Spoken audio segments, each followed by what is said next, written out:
My 7 Chakras, episode 244. A relaxed mind is a creative mind. The 7 chakras, swirling vortices of energy, positioned throughout our body from the base of the spine to the crown of the head. For thousands of years, this ancient wisdom has been passed on from master to disciple. What are the functions of these energy centers? And could these chakras help you unlock your destiny and find your true purpose? Welcome to My 7 Chakras. And now, your host, Aditya Jai Kumar. What's up, Action Tribe? AJ here, host and founder of My 7 Chakras, the show where we dive deep into the ancient world to uncover nuggets of wisdom that will transform your life. So if you're listening for the very first time, then know that you have arrived at the right podcast. Now, many of you listen to the show, but only a select few of you know that we have a Facebook group called Action Tribe for the listeners of our show. It's a safe space for you to share your thoughts, ask questions, connect with like-minded people, and most importantly, to take action and move away from procrastination. Every day, our members see a new post that is based on a particular lifestyle, a life state, and a particular chakra. All you have to do is decide that one action that you're going to do, whether it's sending healing, sharing a resource, requesting healing, recording a synchronicity, or doing something kind for a random stranger. Every day you take a small action, and over a period of time, you will notice a massive shift in yourself, and maybe somebody will tell you. To join us, just search for Action Tribe on Facebook or go to my7chakras.com/tribe. That's my7chakras.com/tribe. And note that it's not an open group. You'll have to request access and answer a couple of questions, but I do that to ensure that we have the right people in our community. So if you want to be a part of Action Tribe, make sure you join our group. And with that being said, we are now ready to bring you our special guest for today, who is a repeat guest on our show, Dr. Deanna Minich. So, Dr. Deanna, are you ready to inspire? I am ready. I am so ready. Great. So Dr. Deanna Minich is an internationally recognized teacher, author, scientist, speaker, and artist.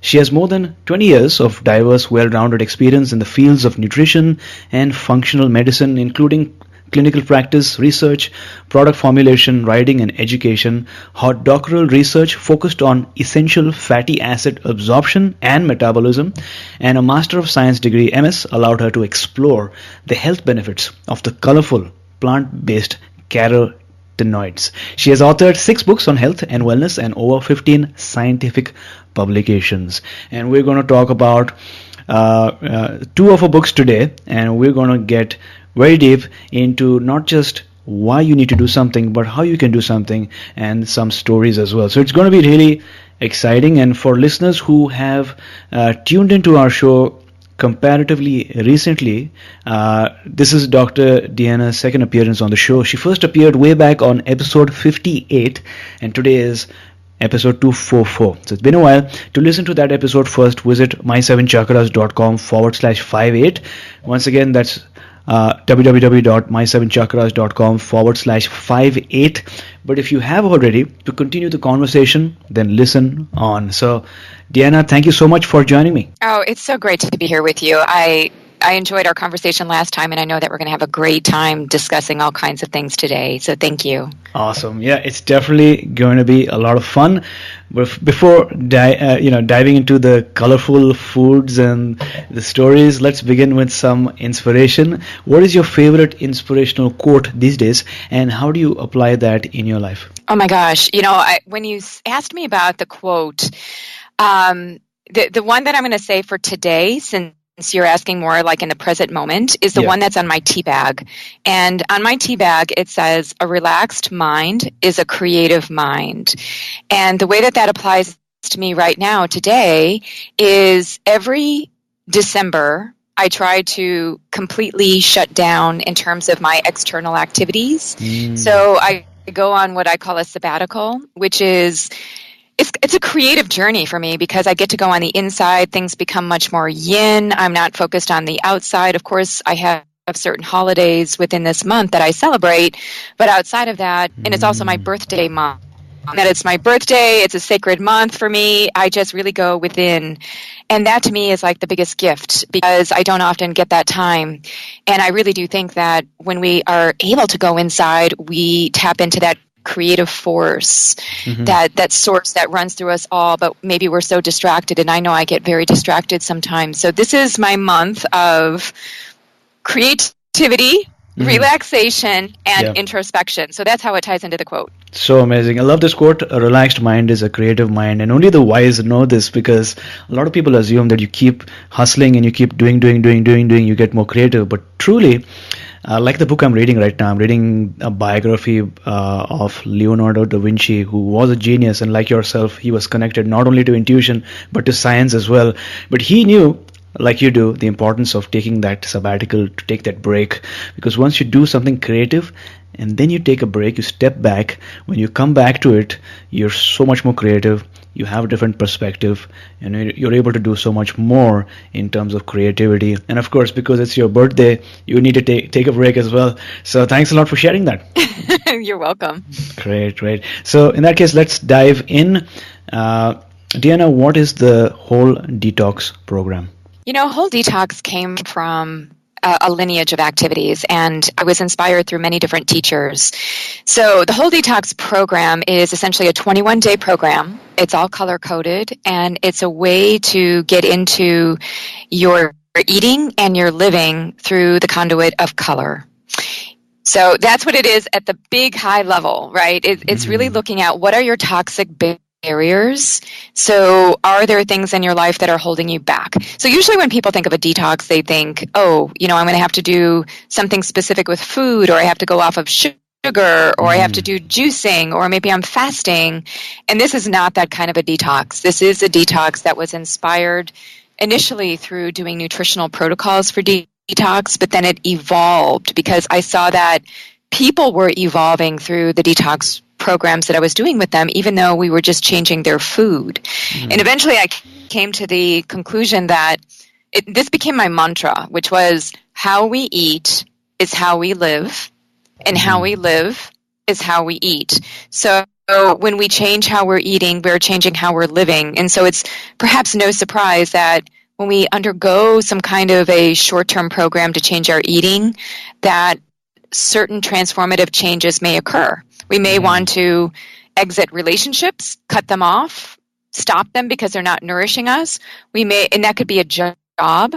Yeah. I've had many people that go through a detox and they say, Deanna, I'm going to quit my job. I never realized how toxic it was for me.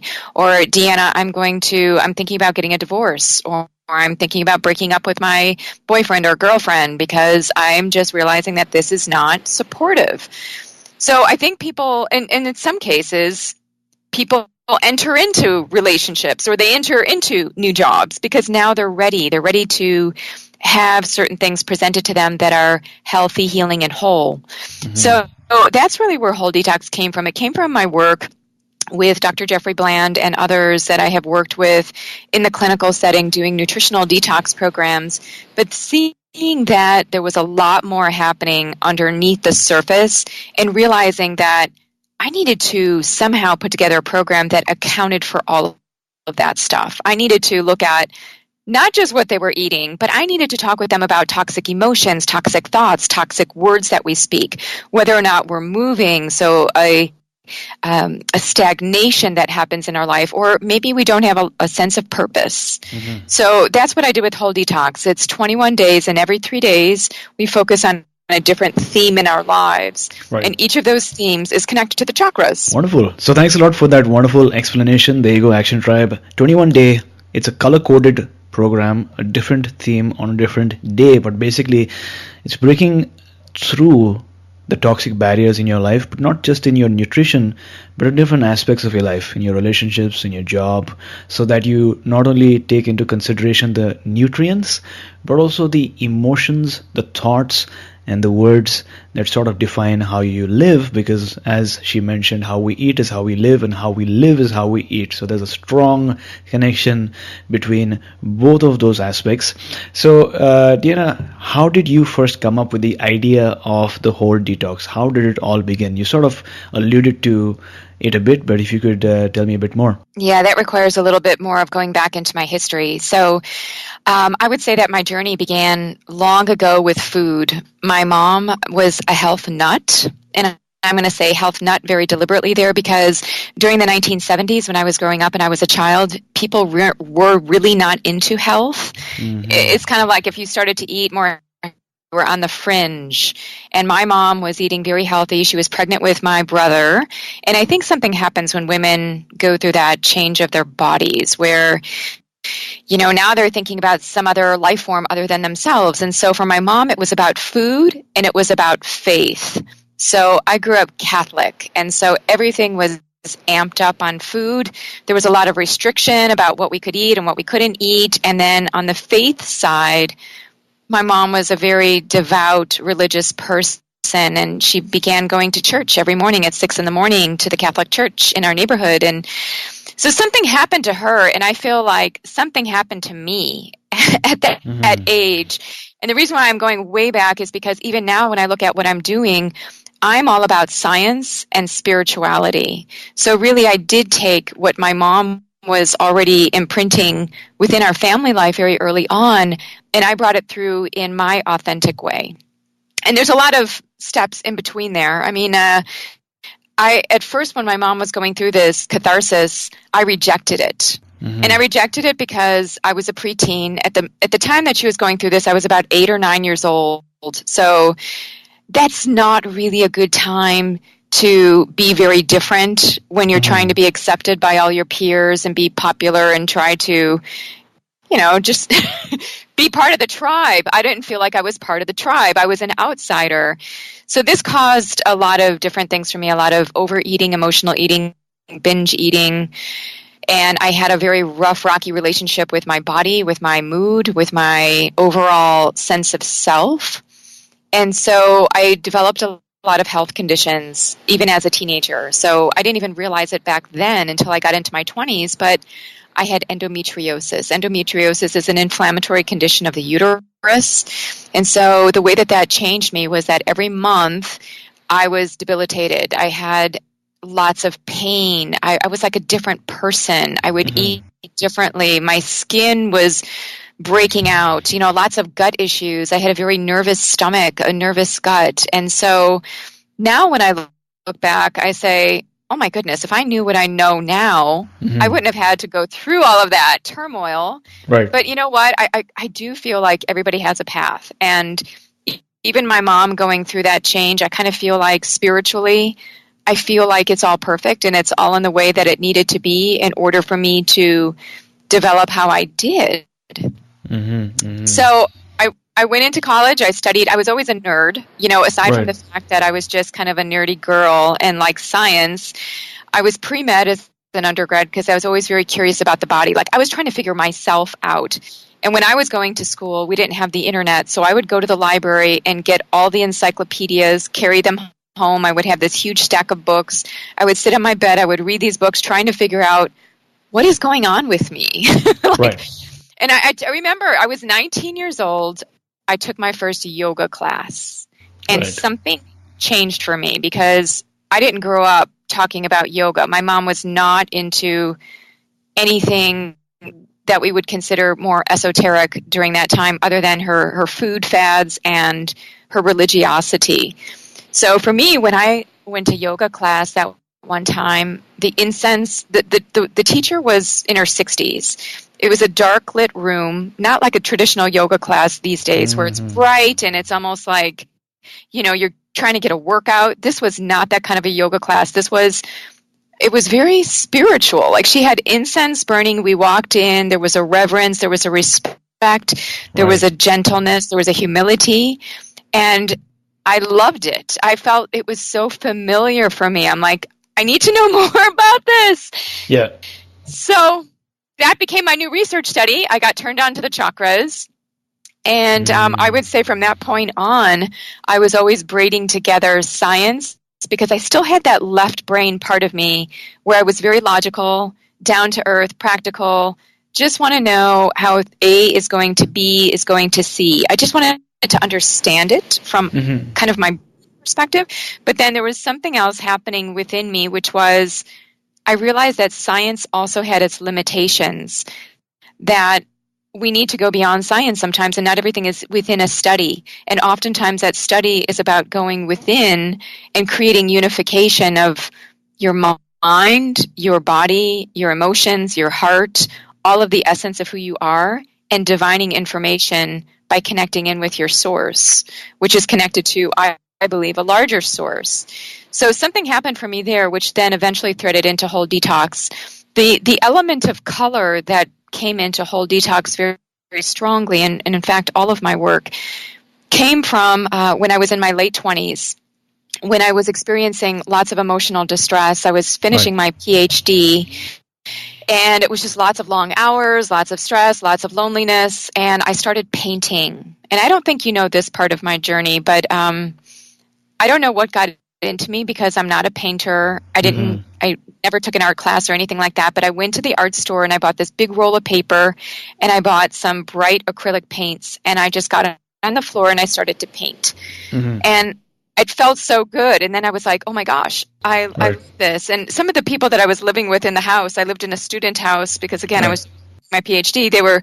One of them just he kind of laughed at it. He was like, what are you doing? You know, that's kind of strange, because it was abstract. It was big. It was bright. I put it on the wall.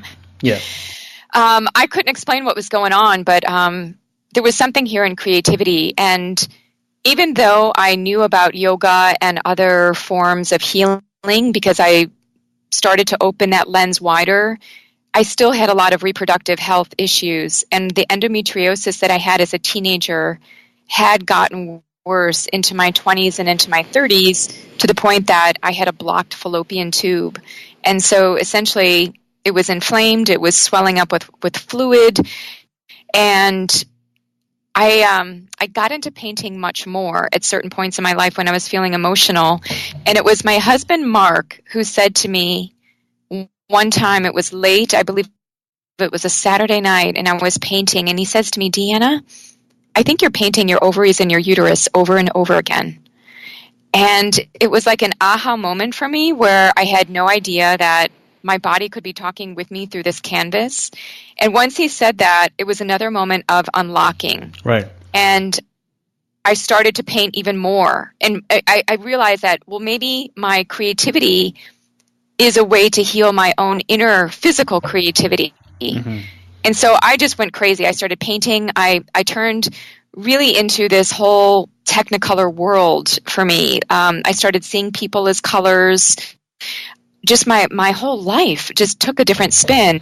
I even had a gallery showing of all of my phases of the uterus, as I called them, which were these abstract paintings. And I don't think people knew what they were looking at, but I had my own journey of what was coming out of me. And so the color feature is, I don't know what happened to me, but I really started noticing that life was about color, that color is a unifying force. And it's something that we can all connect into. Even blind people, I've been told, can feel and sense different colors.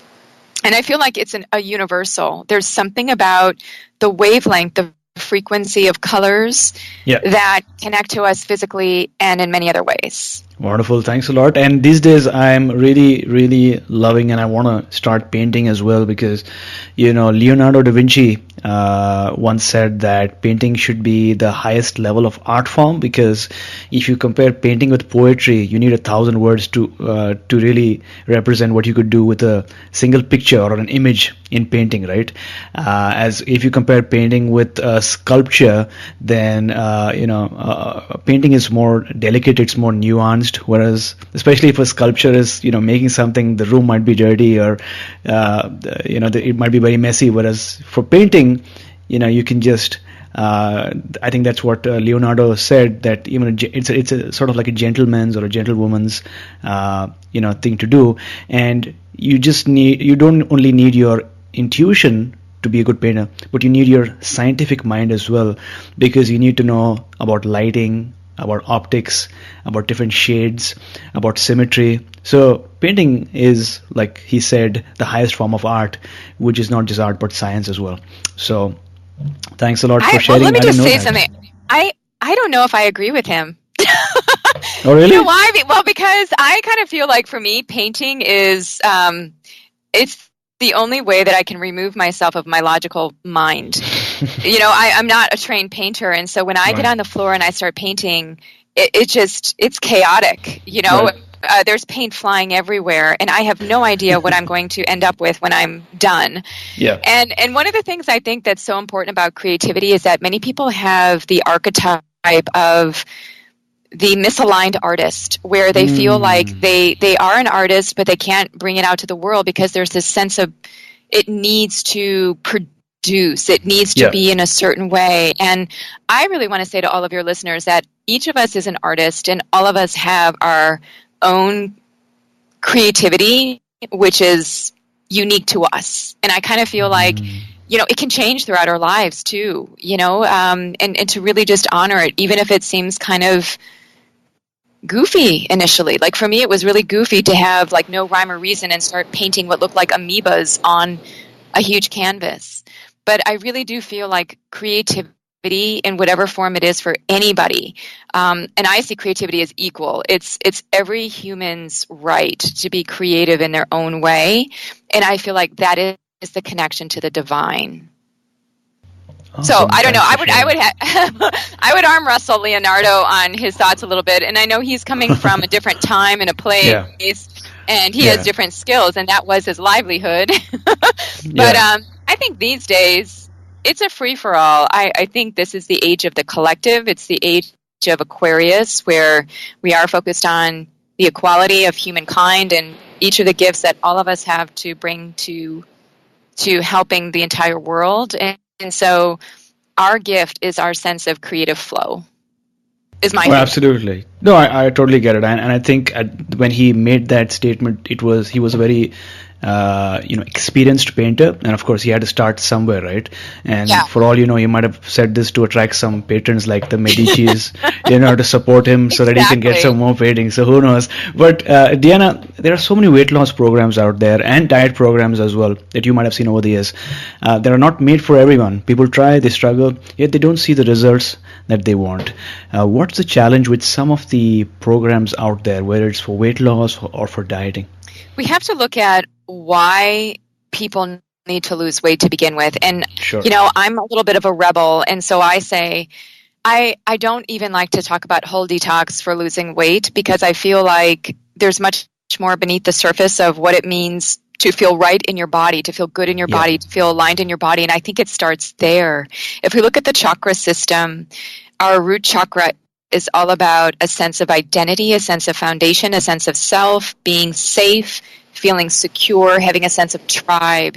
So there are many, many, many reasons why people may not feel aligned to their bodies, why they may not trust their bodies. So if we look at what can happen to the root chakra, it can be trauma, it could be physical abuse, emotional abuse, sexual abuse. There can be so much, and we know this on the Western science side as epigenetics. For example, I was listening to a podcast, I think it was an On Being podcast about trauma, and there was a researcher from some university on the East Coast, and I think her name is Rachel Yeshuda.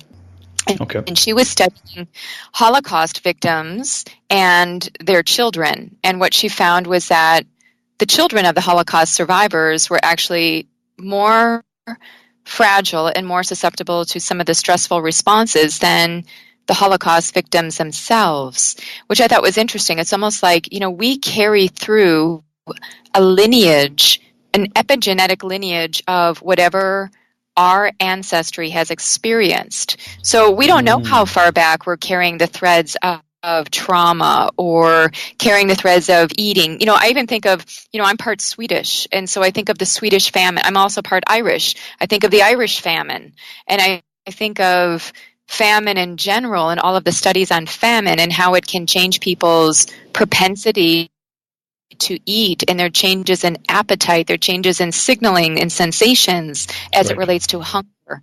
So I feel like when we say those words, weight loss, it to me is so superficial. It's like the iceberg, and underneath that there are 1,000,001 different things to be looking at. And I use as my operating system the chakras because I feel like it's the most comprehensive way to really look at a person. So I would explore, and I have a whole certification program that helps practitioners to implement this with their clients, their patients. Essentially, they can figure out where is their imbalance, where are people overactive on certain things, where are they underactive, because maybe one's body image and one's sense of self has nothing to do with their food.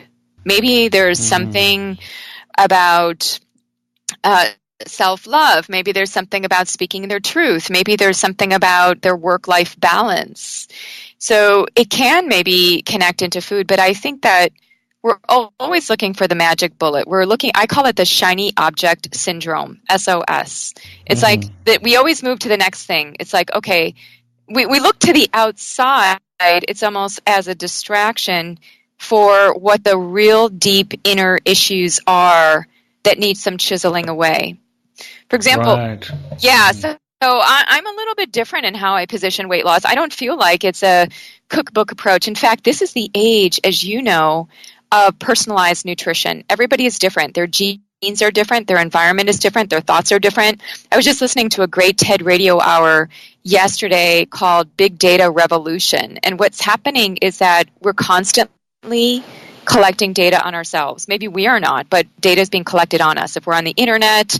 And so eventually we're going to get to the point, there was one of the speakers talking about we have a toilet in our home, and that toilet will be collecting information on us to tell us about preclinical signs of maybe pancreatic cancer, or maybe, that was the example he gave, just to show that we are moving into this age. Again, it's Aquarian age. This Aquarian age is all about the scientific, the data points, looking at pattern recognition, looking at systems rather than isolated pieces. We need to look at the whole.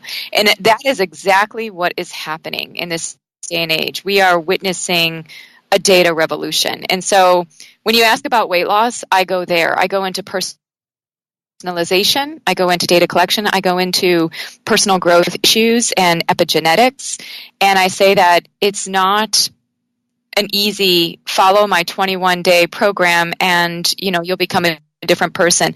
I feel like the whole detox program that I have is one of those programs where it can provide a reset, and it will allow you to look deeper at issues. It gives food ideas, and the food is not dogmatic. The food is about color, because I feel like that is a unifying force. Everything else that's out there, people define themselves and put a stake in the ground and say, well, I'm keto, I'm paleo, I'm vegan, I'm vegetarian, I'm flexitarian, whatever you are. And I feel like it divides people rather than unifies, and it also puts people into that state of analysis paralysis where they are now more afraid of the food or more controlled by the food than they are coming from the inner seat of their intuition. And I feel like color, creativity, the intuitive sense of us really can connect into food in the way of looking at phytonutrients and colorful food. And so that's what I do. And so when people emerge from whole detox, there's definitely people that lose weight. That no doubt about it. People have lost weight. But other more profound things change that I think will take them into longer lasting effects. And that would be they start seeing their lives differently. They start seeing their lives as colorful, whereas they were wearing black, beige, and navy blue. Now they realize that there's a place for color in their lives, and color is opening them up to a colorful life. I really do think that medicine needs to move in a symbolic direction, just like my uterus and ovaries talking with me, essentially symbolically, metaphorically, onto a canvas. I feel like Louise Hay and Carolyn Mace and many of these great teachers of our time have talked about the body communicating with us symbolically. It communicates through dreams. It communicates through art. It communicates through all kinds of different symptoms even. Redness in the body. Is it redness from inflammation? Well, what are we inflamed about? So I feel like what happens with people that go through whole detox is they start to get turned on to the other dimension of healing, which is that of symbolic messaging. What is there that's deeper that we can go after. And so 21 days is the amount of time that it takes to rewire and change habits in our lives. And I felt like after doing the program so many times and trying to get it to the level where we can have a critical mass of there's something profound that happens, I have felt like this construct of the 21 days with 3 days for every color, every day having a certain theme that we go deep into, has been quite, I would say, it's been very inspirational for people, and it has changed their lives. Got it. So let's talk about hormones now. You've written about hormones in your book, The Whole Detox. Hormones where mind and body blur. So for someone who's new to this topic, what exactly are hormones and what role do they play in our overall health? There are certain organs in the body that produce substances in small amounts, and these substances travel to other parts of the body and have these effects. And hormones, that's what they are in a very general sense. They are messengers, right? And so the typical ones we think of, there are metabolic hormones, things like cortisol, which is a stress hormone, insulin, which is a metabolic hormone, and then we have the sex hormones, things like estrogen and testosterone and progesterone and all the different metabolites of those. And essentially what we know is that they work in a very web-like fashion. So we have the hypothalamus, which is in the brain, the pituitary gland in the brain. Pituitary gland signals a lot of these different hormones and creates a feedback system.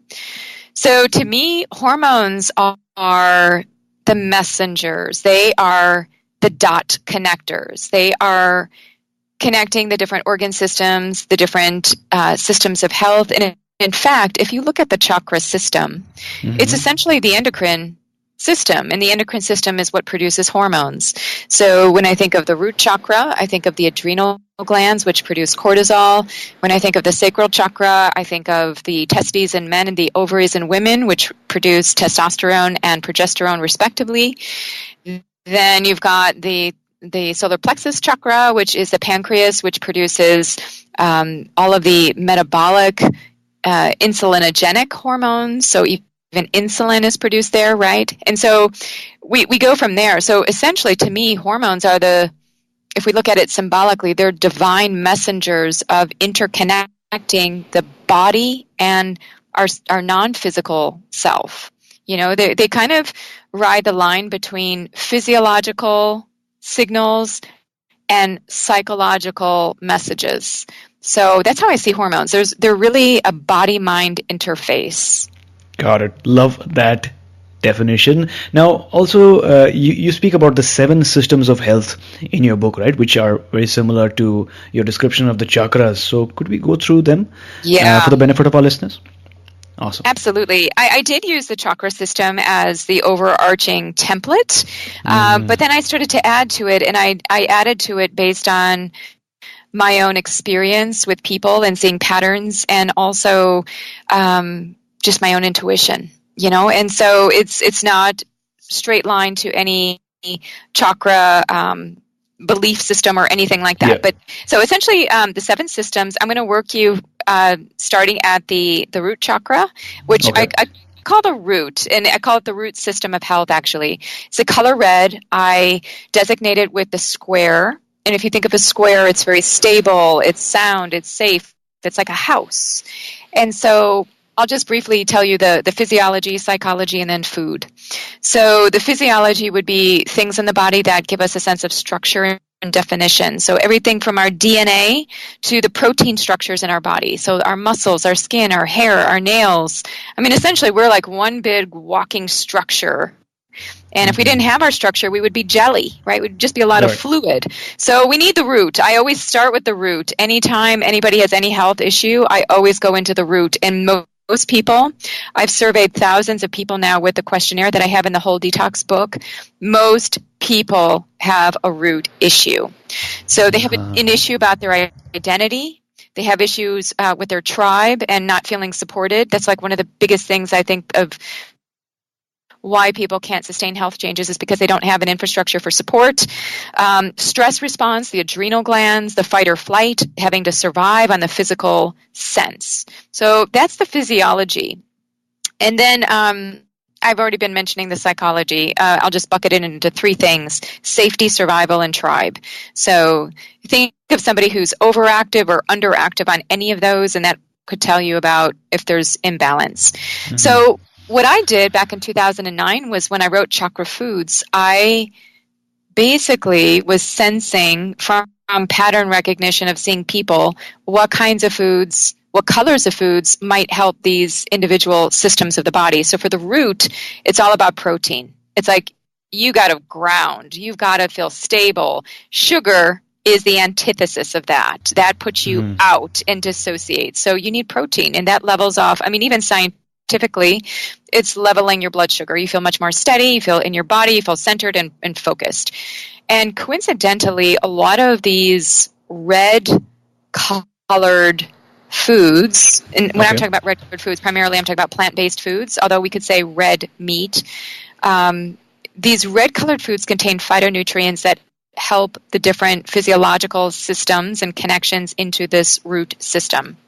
So when we think of red-colored foods like cranberries and strawberries and red bell peppers, and we go on and on and on, they tend to be high in certain antioxidants that are protective. In fact, we just wrote a blog on red foods in your immune system. There is this connection with these red foods being protective, just like your root is protective. Mm-hmm. So that's kind of the color code for the red, the root. I mean, there's a lot more, by the way, but I'm giving you high level. In fact, I'll be teaching a course at the end of January, which is 16 weeks, where we go deep into 1 week on the root foods, 1 week on the root supplements. Because, if you take a mineral supplement, that is essentially for the root chakra, right? It's fortifying your structure. There's a lot more here, but I know we have a limited time, so I'm really giving broad brush into each of these. Got it. Okay, so, you want to go on to the next? Oh, go ahead. Absolutely. If you could go through all of them, that would be perfect. I wasn't perfectly sure. Please go ahead. Okay, yeah. I mean, I can't just talk about the root without going on into all the other ones, which are just as equally beautiful. Okay, the next one is called the flow, and it's the color orange. I represent it through a circle, whereas the root is grounding, and it's all about the earth element, and it's about the soil of who we are. The flow is about the creative force. It's about reproductive health. It's about the water element, the urinary tract, the colon. It is about water, and water is the primary composition of our bodies, right? And so we have to be sure that we're tending to our water and how we flow.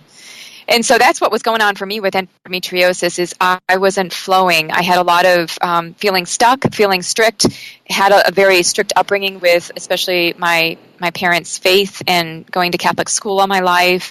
My dad was also a police officer, so, restriction. So what art had done for me later was it opened me up to my inner flow and got my reproductive organs going as well. What's really neat here when we look at foods is fats and oils. What helps us to flow? What is in every cell membrane of the body? It's fats and oils. Right. And so we are only going to flow to the extent that we have the proper ratio of certain fats and oils within our cells. It's a beautiful way to look at it, right? And just how these fats help us to flow. Water is important. Orange foods are typically high in beta carotene. And if we look at some of these carotenoids in foods, these carotenoids are found in the plant kingdom, many different kinds. They seem to be protective against oxidative stress and to help us in reproductive health. For example, for women, when they ovulate every month, beta carotene, which is that orange compound, converts into retinol, which is vitamin A, and that's part of the genomic process of ovulation. And similarly, carotenoids are important for sperm health and protecting the sperm from any kind of oxidative damage. So I just think it's kind of neat that orange is right there connected into reproductive health. So again, I draw a parallel. If people are infertile, can't have children for various reasons, I want to ask them not just about what they're eating. I want to ask them, how are you creating in your life? And so many people, it's so shocking to me, but until you start opening up until I started talking about my own story, other people started coming forward to tell me their stories. There's so much fear around being creative. There's so much fear, So that's the flow system. The last one that's in the warming colors is the yellow. Yellow is what I call the fire system of health. It's represented by a triangle. So triangle show goes upward and out, which is like fire. And so this is all about our digestive system. You know, we would liken it to the solar plexus chakra, which is the small intestine, the stomach, the liver, bile duct, pancreas. It's the seat of rotting and ripening in the body. It's the seat of transformation. So I have this one yoga book. It's called Yoga for the Digestive Tract, and they talk about the stomach as the altar of our being, which I think is such a beautiful analogy, because even in all kinds of traditions, the altar is this place of transformation where something undergoes a change, right? Whether through fire or through prayer or something. But the physical sense of transformation is happening with food as we burn it and break it down with acid and enzymes. But then I also want us to think more metaphorically about, are we burnt out in our lives? Do we feel powerful or powerless?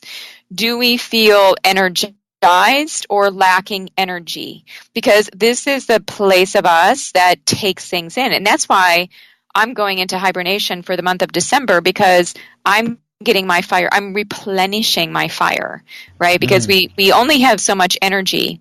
And so when we've expended that currency, we feel depleted, right? Then we feel like we're running on empty. We wake up and we're barely dragging ourselves out of bed. So when we're out of alignment in this system, and by the way, when I did all of the data, when I looked at the data on all the people doing the questionnaires on these 7 systems, the fire system is the number one that is out of balance for people. 80%, 80% of people have an imbalance in their fire system. And if you look at the food connections, this is all about carbohydrates.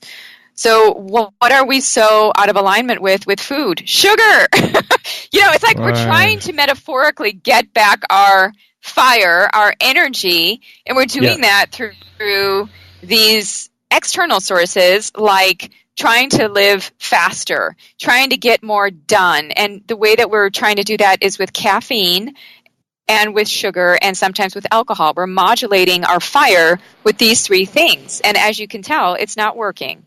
So we have to come into right relationship with carbohydrate again. And, you look at these dietary trends. I think it's so interesting because now there's this whole thing about ketogenic, like avoiding any and all carbohydrates, right? So the way that I look at dietary patterns on a societal level is I look at the metaphor. What's happening? I think so many people are burnt out and they're trying to figure out how do I bring that back? How do I start to bring back my energy, my mojo?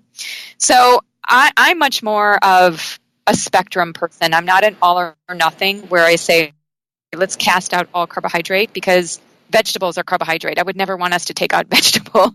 But so I talk about healthy carbohydrates. I talk about healthy yellow foods here, and allowing us to have sustainable carbohydrates to sustain our energy rather than to give us that quick shot of that injection where we feel the pulse and then all of a sudden it goes away. So that's the fire. Got it. And what sort of foods are good for the fire system? Yeah, so I talk about healthy carbohydrates for the individual. So for some people that might be legumes.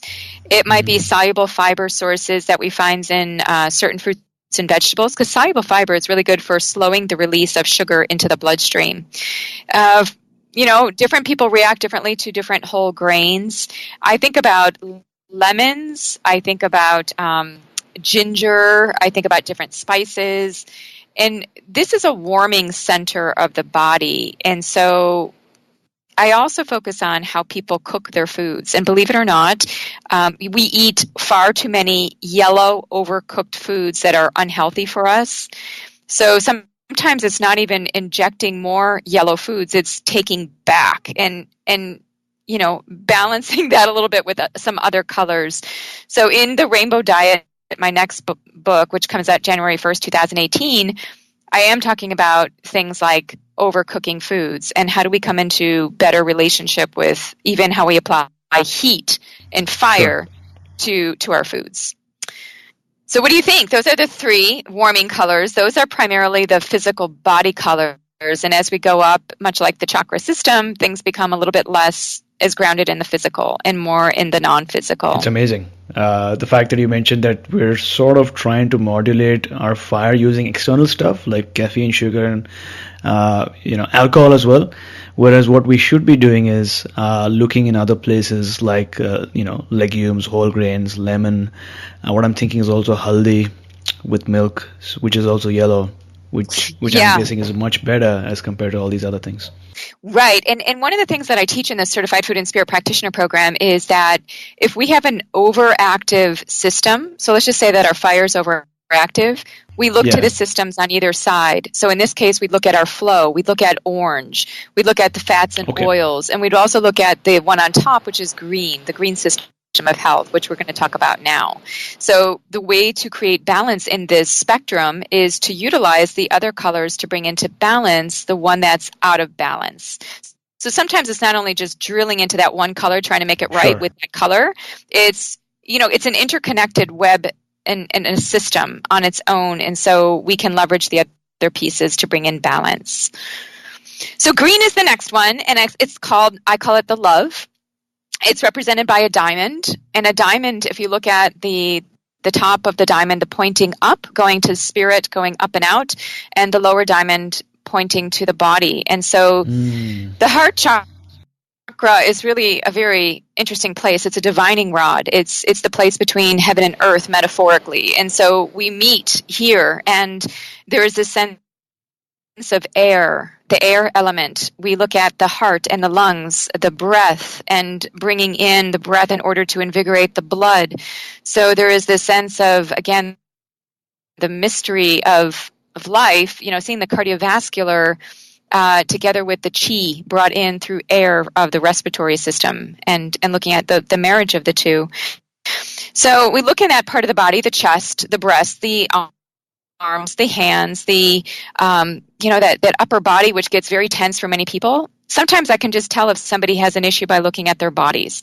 And oftentimes if people have an issue up in their hearts, and maybe they're closed down because of lots of heart trauma and pain and grief, they might be a little bit more concave in the front of their body. Their shoulders are kind of slumping down.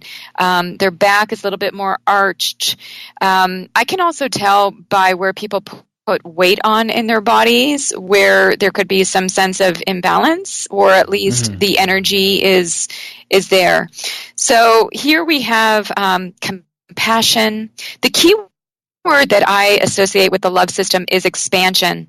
So we want to expand, we want to open the heart, we want to open the lungs, and there are some foods that enable us to do that. In fact, there are copious studies on green leafy vegetables, which are high in dietary nitrates.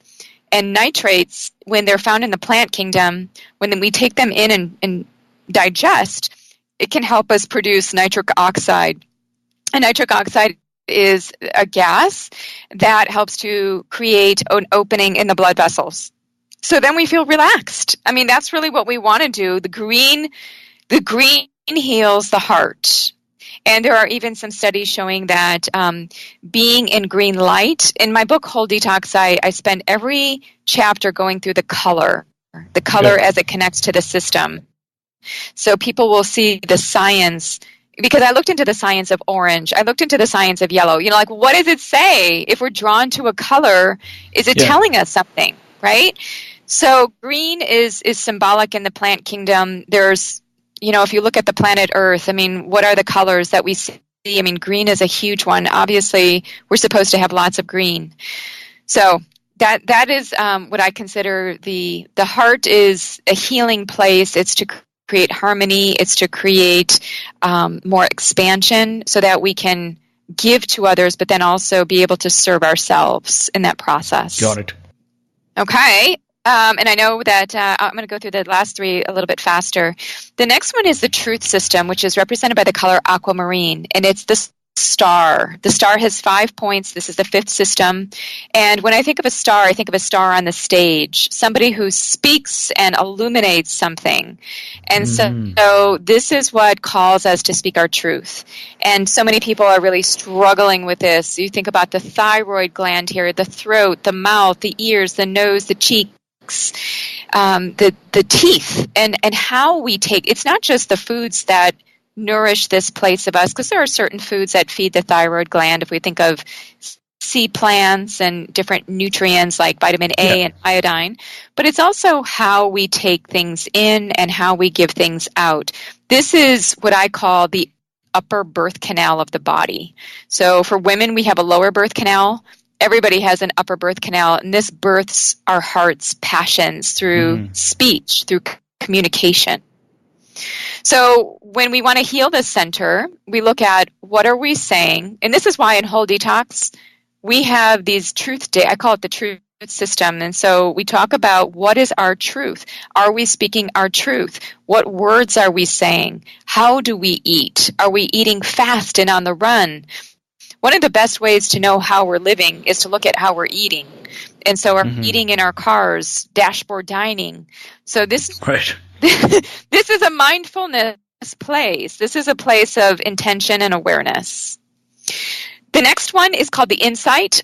It's with the I, and I think of the color indigo here. Everything I, imagination, intellect, insight, and it's symbolized by the spiral shape. So this one is a little bit more organic. It connects into intuition and into the brain. And so the brain is a very complex place to be. We look at mood. We look at food and mood associations. I talk about food and mood in the Rainbow Diet a bit. You know, it's really interesting, but people that eat fruits and vegetables more than people who don't tend to be more creative and curious and have a better sense of well-being, and they just have a better mood. And that's always been really intriguing to me in the studies, that we can really impact our mood through our food choices. So I do talk about psychoactive foods here, things like chocolate and cocoa and things that are in food and help to change us. I mean, even a cup of green tea has L-theanine in it, and L-theanine gives us that sense of restful alertness. So there is something special about how foods impact our moods, and even beverages. The last one is called the spirit. It's the color white. And here we talk about the things that are not visible to the eye. So things like the electromagnetic field that all of us have, the energy meridians, the nervous system is visible, but oftentimes it's very fine. You know, we can't see those nerves. We can't see the interconnections.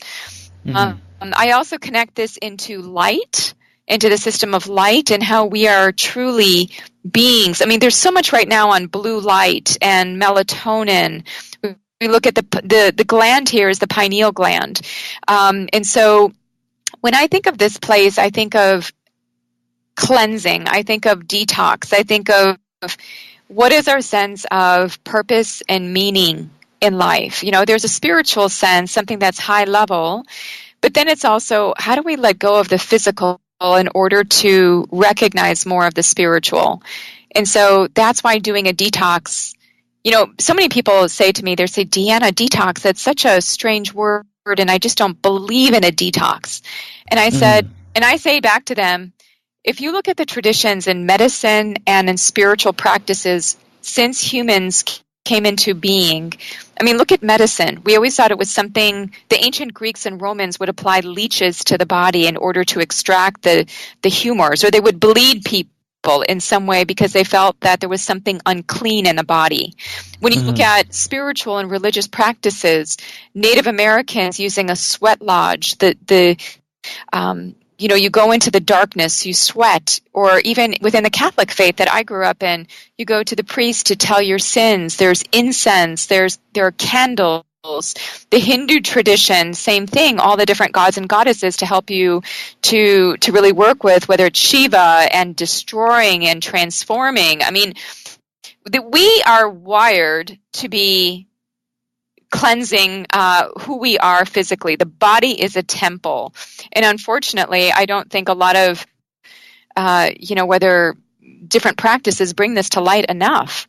But this is really what this is about. So I think of white foods. I think of detoxifying foods. I used to think that white foods were bad for us, and there are some of them that make us more toxic. White sugar, white flour, white salt, and all of that. But then there are also very healing white foods as well, whether it's garlic and sesame seeds that have been hulled, or cauliflower and coconut, a lot of these things that are currently used in detoxes. And during these days of the whole detox program, we usually go a little bit lighter on calories. We don't bring in as much energy, calorie-wise, so that we can focus on our inner energy in our subtle body. So there you have it. We've gone through the colors in the 7 systems. Wow. So there you go, Action Tribe. That was a lot of information, but so useful information. And if that was a lot for you, then you can always go back and rewind and play it once again. But it's very actionable, and of course you can expect a lot more if you read her book, The Whole Detox. But Deanna, could you talk to us about your upcoming book, The Rainbow Diet, which is coming in Jan 2018? What's the difference between what you share in The Whole Detox and what are you going to talk about in this next book? In the next book, I talk about supplements and combine that with food. And so I don't talk about supplements really at all in Whole Detox, but in the Rainbow Diet, I bring together the food and the supplements. How do you combine them both for a radiant approach to health? And it's really, even though I call it the Rainbow Diet, it's not a diet book in the true sense of something temporary. It's more about redefining your relationship with food and really the energy of who you are, really embracing that full spectrum. So it's a very practical book as well. The Whole Detox book is a 21-day program. So that is giving you the actual program. The Rainbow Diet tours you through each of the systems. It'll ask you some questions about your own system. You'll get to do the questionnaire in the book. You'll understand a little bit more about your own system, and then you'll be guided to the foods that you would need and what are some supplements. And I actually worked in the supplement industry for 10 years, and I have found that so many people don't know much about supplements and how to use them together with food.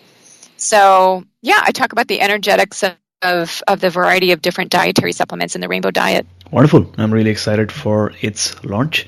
Now, I want to talk about another topic right now, a theme that I've noticed in our Facebook group, because we have a day where people can request healing, energy healing, and a lot of people, I noticed that we're talking about friends or family members who have cancer of some form. So I want to speak about cancer. Now, I know there are different types of cancer, but over the years, have you seen any correlation between cancer and the type of food, the color of food that we eat? And the colors of food, you said, right? Yeah, I mean, using nutrition to cure cancer or to overcome cancer. Well, it's very well known that fruits and vegetables reduce the risk of chronic diseases. In fact, it's the one thing in literature that I feel like is sound. I mean, we really can't debunk that. And if you look at the chronic diseases that are listed as part of that, it's everything from cardiovascular disease to cancer. And I would say that, I mean, goodness, the American Cancer Society talks about they've talked about for years eating more fruits and vegetables, right? This is well known that we need to protect ourselves from the environmental toxins with the help of these fruits and vegetables. I really feel like they're there to help us. So I mean, eating brown, yellow, and white foods on a repeat basis, brown, yellow, and white foods that are processed can definitely add to a more carcinogenic or a more cancer-prone type of physiology, right? I mean, just sugar in general, changing the immune system. A lot of the darker cooked, fried products contain carcinogens, things like heterocyclic amines, these are called. There are lots of sciencey names for them, but essentially anytime that you fry foods or you make foods brown in color because of cooking, you're creating a lot of these oxidative byproducts. And in a normal body and a healthy body, we can clean those things up, but just imagine all the things that we have in our environment that we have to defend against. There are a lot of things barraging us, everything from heavy metals to plastics to, goodness, pesticides, insecticides, and herbicides. So, I did work with a cancer retreat center for 5 years. And one of the things that I noticed was Some people can do really well with their food, and I think you want to start there and do your best. But we have to take care of the whole self. We have to nourish every part of us. We have to tend to our emotions. We have to tend to our thoughts because it's part of it. And we can have people who eat a really healthy diet, but then they have lots of negative thinking. And we know that pessimism, social isolation, anger, hostility, and even emotional repression can lead to all kinds of inflammation. And one of the mechanisms of cancer is inflammation.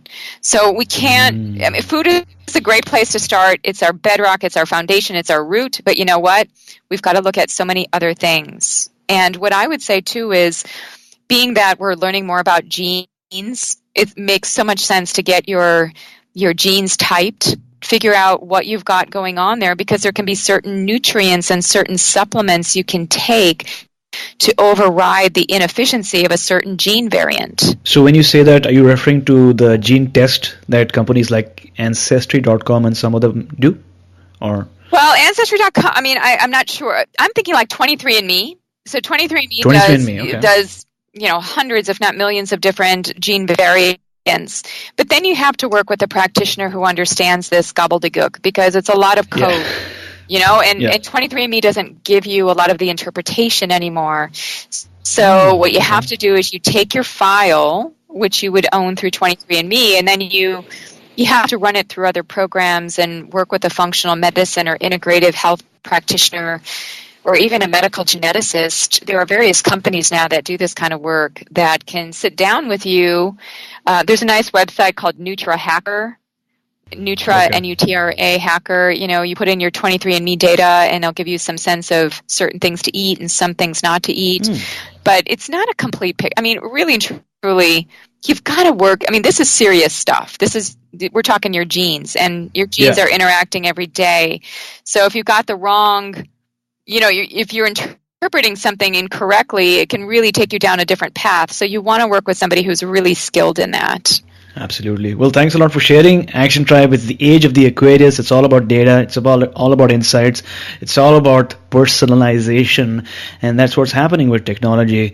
And that's as somebody in this space, a thought leader, Deanna is sharing this amazing information with us. To access the show notes for today's episode, to read the inspirational quote, the book recommendations, and other nuggets, go to my7chakras.com/244. That's my7chakras.com/244.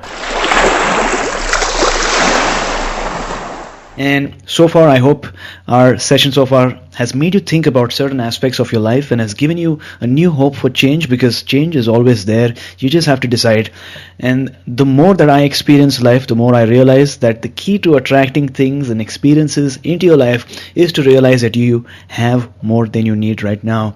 You see, the universe doesn't communicate using language. It's all about the emotions, the thoughts, and the intentions.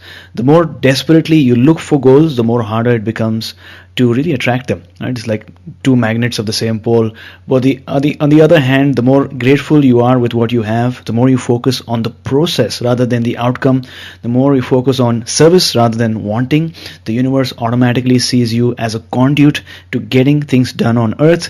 It begins trusting you with priceless experiences, memories, and resources. And that's when you become who you were meant to be.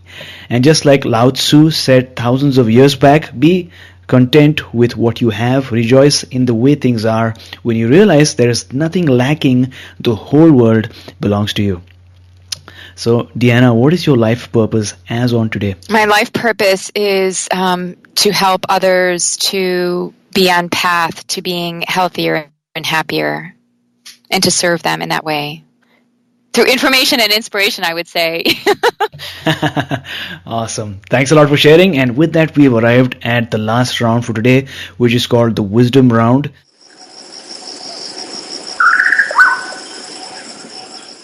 Just like we had in our previous episode, but it's been a while, so we'll try it out once again. So, Deanna, what is the best advice that someone has ever given you?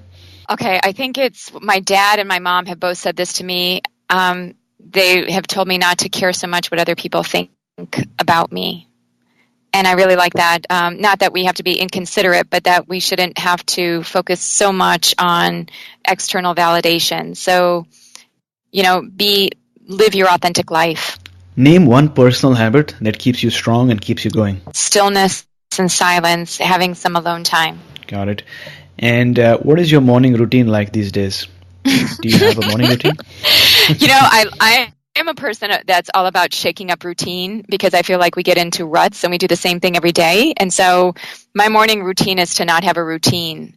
I wake up at different times every day. I work from home. I create my own schedule so I can do that. But I eat different things every morning. Sometimes I'll have fish, and so I am like a dismantler of routine is kind of where I'm at with that one.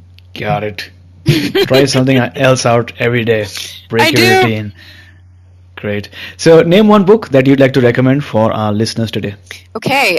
You know what? I don't read very often anymore, except for, I've stopped reading books and started to go within a little bit more, but I'll just tell you one book that I think is so just amazing, and I've read it years ago. It's by Paramahansa Yogananda, and it's called Autobiography of a Yogi.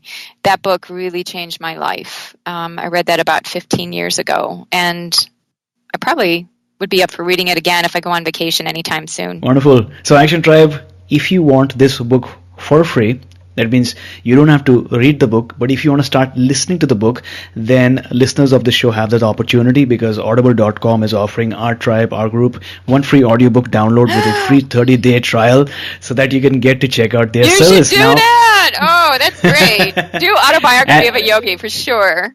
And I checked, they do have Autobiography of a Yogi by Paramahansa Yogananda, as well as other books like The Chakra System by Anadia Judith and A New Earth by Eckhart Tolle.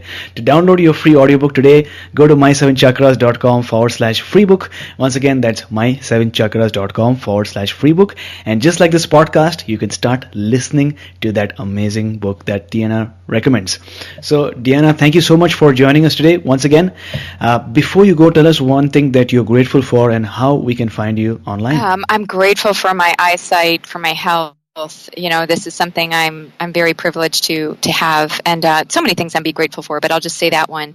As far as how to find me, you can go to my main website, which is deannaminich.com, DeannaMinich, and I hope to have some of you in the Rainbow Foods and Supplements course that I'm doing starting the end of January. It's going to be pretty awesome. In fact, that's what I'm doing within December is collecting a lot of the articles, getting it all together, and it's really fascinating to see all these different connections that are being made. So, yeah, please join me on Facebook, too, on my Deanna Minich Ph.D. page. Thanks so much. We'll definitely have these links up in the show notes. And it's funny that you said that you are grateful for your eyesight because just the last guest that I interviewed is an authority on LASIK and other advanced vision correctional procedures. Out of all the things that you could have said. Nothing like your eyes. Oh, yeah, for sure. Oh. Awesome. Well, thank you so much for coming on our show, talking to us about the whole detox and the Rainbow Diet book, which is going to come soon in January 2018. Can people pre-order this book? Yes, they can. It's on Amazon. Awesome. So there you go, Action Tribe. Pre-order the book. You're going to get a better price. And, of course, you're going to get the book before anyone else does. Thanks a lot for taking us one step closer to a human revolution. Thank you. You were listening to My 7 Chakras. Go to mysevenchakras.com. Download your free gift, get inspired, and take action. Transform your life today.